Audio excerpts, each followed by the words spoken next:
What's going on, guys? Welcome to another episode review for Bleach, the 1,000-Year Blood War. This is episode 2, and with me, as always, I have Blue Spit. Yeah, I mean, technically, this would be episode 368, but yeah, but of course, they're not doing that. So, I mean, we're just gonna treat it like it's we're just treating it like it's the second episode. I mean, it's technically it's the second episode of 1,000-Year Blood War of this particular arc. But I mean, if you're counting it as an episode of the overall series, then yeah, it would be. Yeah, I've noticed it's definitely a big departure from the old traditional series like they did 10 years ago. Like they don't have like this stylized like artwork with the number of the episode. Instead, they have like the current episode of the episode number of the season with the name of the episode, which they've never done before.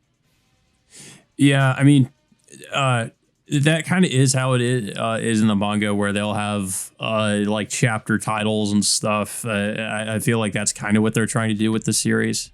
Instead of just having it be like a numbered episode, they have the episode number and also the title of the episode and whatever it is. I get maybe the chapters they're adapting. Mm-hmm. Yeah. So well.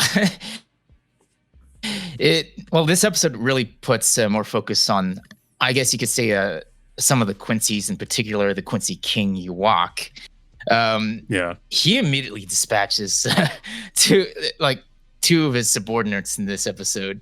I think that did kind of take me by surprise. I thought that Ebern was going to actually last a lot, like he was going to be maybe like a recurring villain in this story arc, but yeah, he gets killed like right after we get introduced to him. Basically, like he gets his head blown off.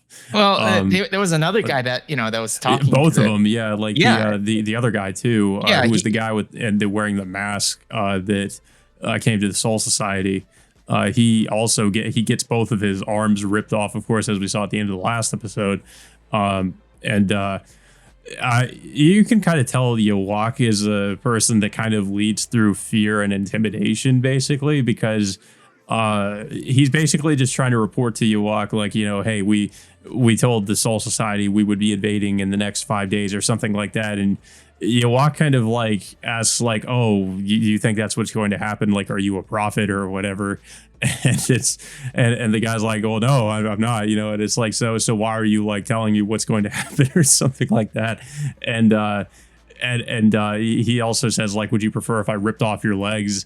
And it's just like, yeah, you can tell like Uwak is just like everybody who follows him is probably just like mortally terrified of him. Yeah, for the most part. And what also happens is the episode shifts us back to Ichigo and the others. And well, of course, like I said, Uwak kills that guy too. But we literally like got his name and then he's dead. Like, that's the character that just gets killed. Like, I honestly thought, like you said, like I thought he was going to be a bit of a recurring villain who would come back and fight Ichigo again after what happened to him in the last episode. But he's just straight up gone. Also, we should mention a pretty major detail, of course, that it's revealed that Uwak has also captured Hallibel. That he, as of course we learned throughout the episode, they had invaded Wakamundo and captured Hallibel. But he also mentions that, like, one of his subordinates mentioned something about should we be using any more Ron cars or something like that. So I guess like I guess the Ebern was. I'm not exactly sure. Like, it seems like they're saying he was an Arankar, but it's weird because he also has Quincy abilities. So I'm guessing what's happening is they're just like, as we kind of see in this episode, they're kind of like subjugating the Arankars and recruiting them into their army. And I guess the Arankars are using the Quincy abilities, which is a little bit strange. So I guess that's what's happening. I don't know if maybe some manga readers want to tell me what's actually going on with that. Mm-hmm. Because it's weird. If you remember in the first episode, like, Ebern seemed offended when Ichigo referred to him as an Arankar, even though he does look like an Arankar. So I'm a little bit confused as to what's going on. I guess he is, because it seemed like they referred to him as one. But the fact that he can use Quincy powers is also, like I said, a little bit weird for an Arankar. Mm-hmm. Yeah. Yeah. So we like I said, we do shift back to Ichigo and the others, and uh, I think the other two Soul Reapers, I think Shino and Ryunosuke, get a report from the Soul Society that, of course, the Seirete has been attacked, and then of course the Quincy's infiltrated the what was it, the Squad One barracks, and try to attack Yamamoto, and of course Sasakibe, who was mortally wounded, ended up dying from his wounds soon afterwards. I also want to ask, like, because I had been rewatching the anime, and I do like, I don't remember if Sasakibe was like that major of a character in the original series. Like, I remember he shows up a few times. Like, he showed up once, literally, like he showed up once in this Soul Society arc, but I don't remember him like doing all that much. I don't know if you actually remember, because I just remember he showed up like we once don't or we twice, don't really see him like as a notable combatant in any of the major arcs, especially like the Soul Society's fight against Aizen in one of the final arcs of the the fake Core Town arc. Yeah, that one. But like Sasakibe, like we just mainly see him beside Yamamoto almost every single scene. But and like I'm a little bit disappointed that we don't really get to see him fight all that much, and and of course like he just gets immediately killed as soon as this arc starts. Yeah. Of course they do like have a funeral for him in this episode too. Mm-hmm.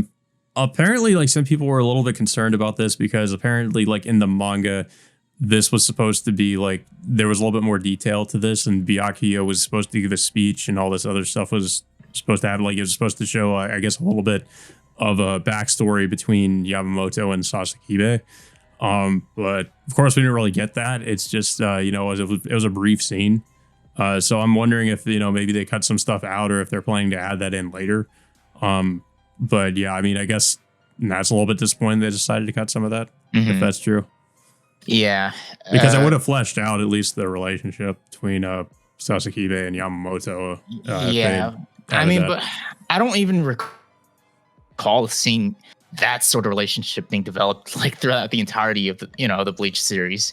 So I unless if there's something in the manga or some I'm saying I'm not aware of. It is something that was in this arc in the manga, but we don't really see that in this episode. Mm-hmm.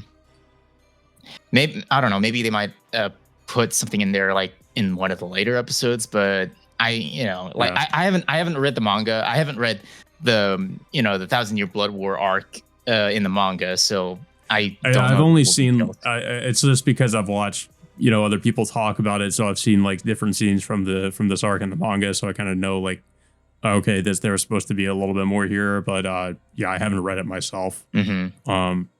Also, what were your thoughts about the new opening? I thought it was a good opening. I thought the choice of music was pretty decent. Of course, there are. I mean, of course, we already had that leaked. We already knew what it was going to be, but I mean, seeing the visuals that went along with it, they really went all out with the animation and all that. I also found the art style kind of interesting, or the color choices, because it's like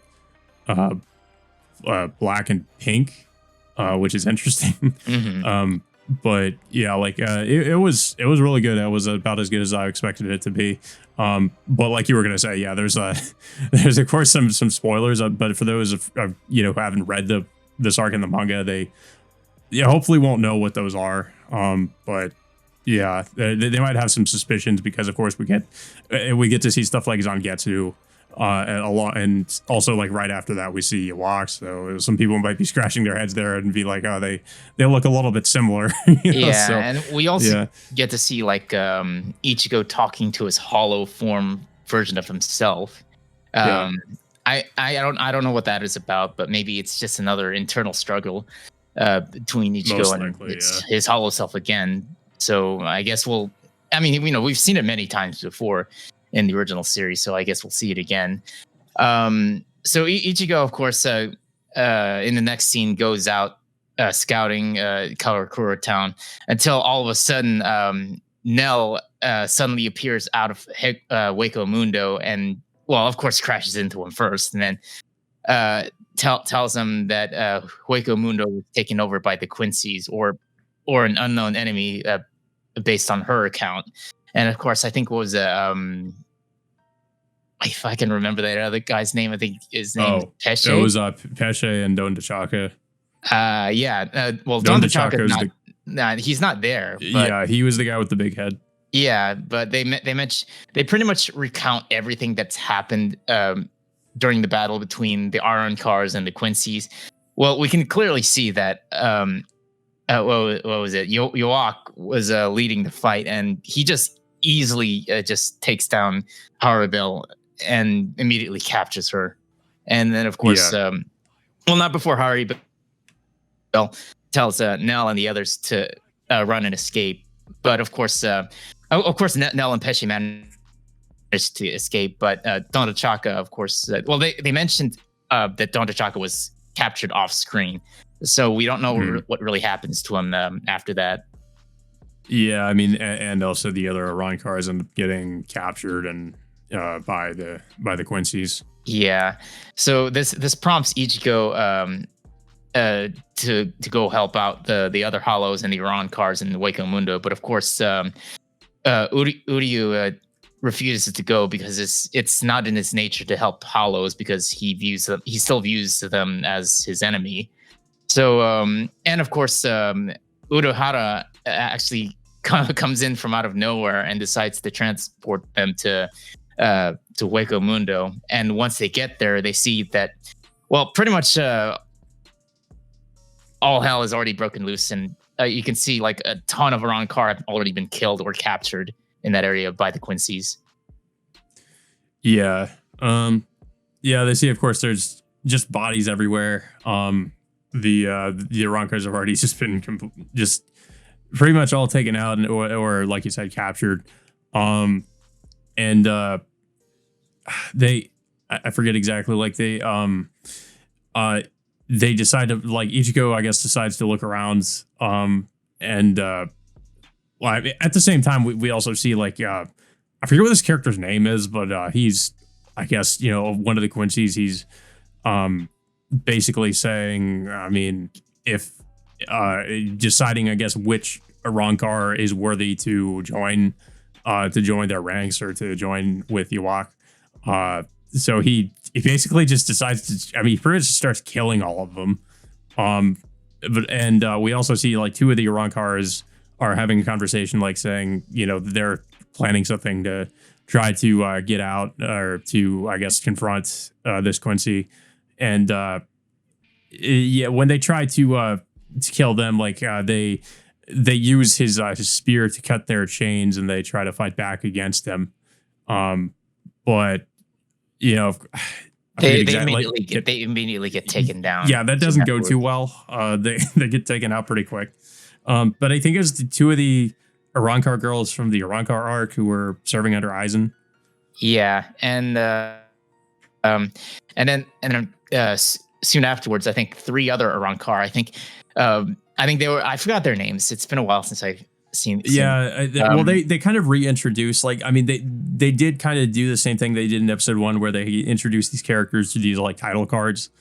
So, like, they did give their names again to the title cards. Yeah, of course, we know them as them being the lieutenants of Atir Haribel at the time. So they initially have they mostly just slaughter all the other lower level Quincy's all around them before trying to go after this guy. But of course, soon afterwards, they eventually get taken down. I don't think they're dead. I think they're mostly just incapacitated by this guy, because he's interested in, I guess, I don't know, like taking them for their services, or just using them for like. I feel like if he killed him, like, that whole. Yeah, I feel like if they killed him, that whole, like, them going to Hueco Mundo would have been a little bit pointless, because, like, then they wouldn't have been able to recruit any, like, really strong, I guess, or Rancars for their army. But of course, Ichigo arrives, like, at the same time this is happening. There is also a meeting with all the squad captains about, like, what happened, the invasion on the Soul Society, like, and who they suspect might be responsible for it. God, I can't remember his name. The one of the captains, like the guy with the mask, he comes up and he's like, I know who it could be, and that's where we get the reveal that it is the Quincy's doing this, and that's like right when Ichigo arrives, after the Aranka girls have been taken out, and unfortunately, like that's where the episode ends, and it kind of pissed me off too because I was kind of hoping there was going to be another fight with with Ichigo in this episode, but I guess we'll have to wait until next week.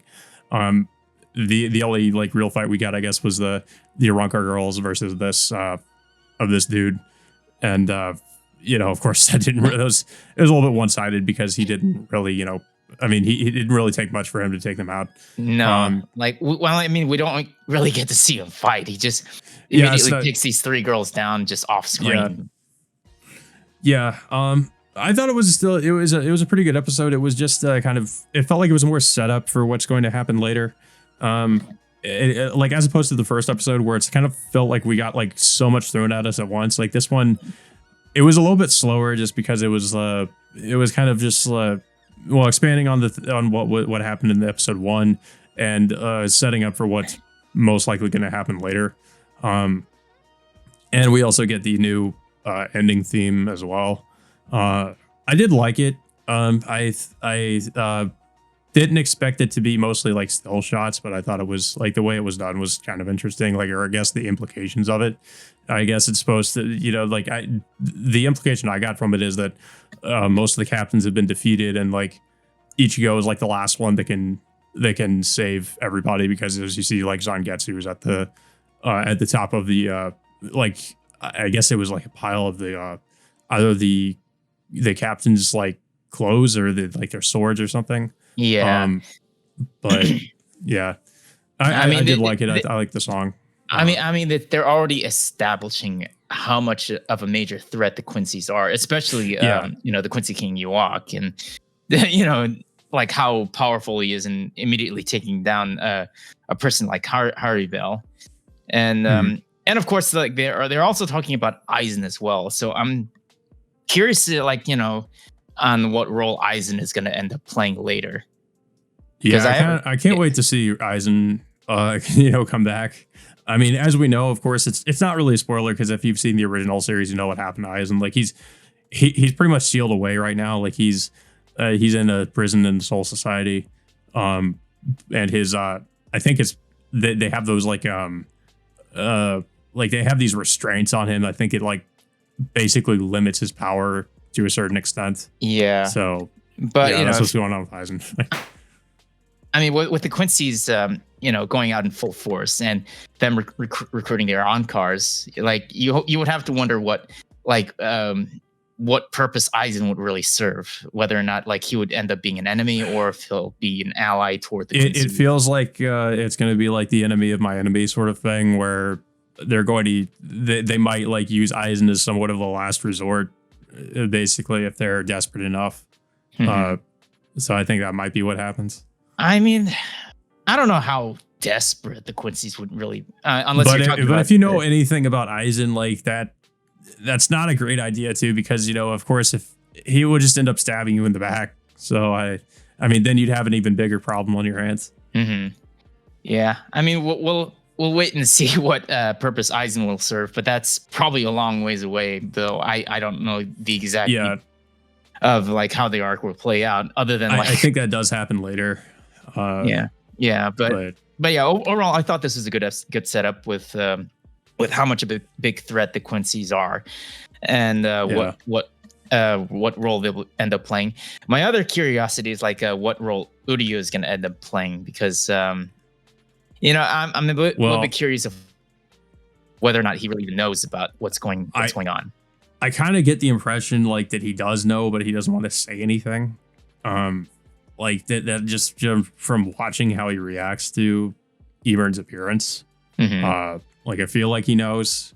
And also, of course, we got that scene in the trailer where like he's asking his father about what's going on. So I feel like he either knows already or he figures it out, and then he's going to go to his father about it. Yeah, it's possible. So and it's going to be interesting because these are the Quincy's they're up against. So it's kind of like, well, is Ryu going to side with his friends, or is he going to decide to like take the Quincy's side in this fight?